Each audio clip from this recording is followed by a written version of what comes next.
గురించి తెలియక నానా మాటలు అన్నా. మిమ్మల్ని గుండెల మీద తన్నాను. అలా తన్నినప్పుడే నీ బలం ఏంటో తెలిసింది. ఇది రక్తం కాదు మిత్రమా, నువ్వు పిరికివాడివి కాదు, యుద్ధ వీరుడు అని చెప్పే విజయ తిలకం.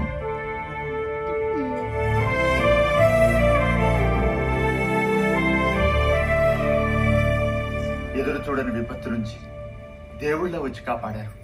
మీరెవరు? ఎక్కడి నుంచి వచ్చారు? ఎవరైతే ఏముంది మహారాజా, మీరు మాత్రమే సహాయం చేయగలరని ఇక్కడికి వచ్చాం. ఇంతటి మహావీరుడు మా సహాయం కోసం? అవును, మీ రాజ్యంలో ఒక అమ్మాయి మీద మనసు పడ్డాడు. అవునా? ఎవరా అదృష్టవంతురాలు? అది మీ యువరాణి.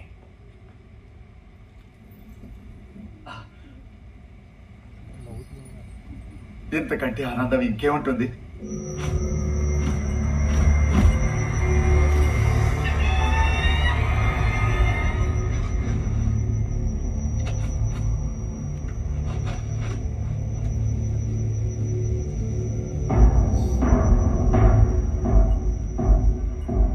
ఆ వర్తమానం ఏంటి వీరా? అది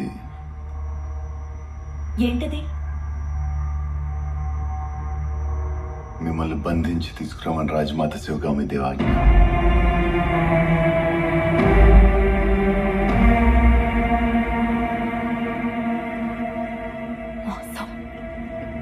ఎవరైనా మీరు తప్పుగా అర్థం చేసుకుంటున్నారు.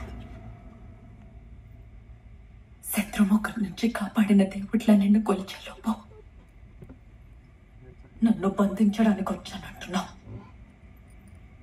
అసలెవరు నువ్వు? కోపంలో తీపి కబురు కూడా చేదుగానే వినిపిస్తుంది యువరాణి. అడిగిన దానికి సమాధానం చెప్పు. ఎవరు నువ్వు? మీ కోపం చెల్లారేక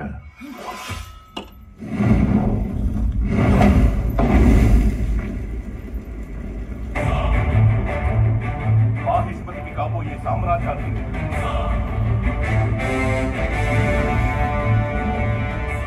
రాజమాత శివగామిదేవి ముద్దు బిడ్డ, ప్రపంచాన్ని గడగడలాడించిన కాలకేయుని వధించిన వీరాది దేవి,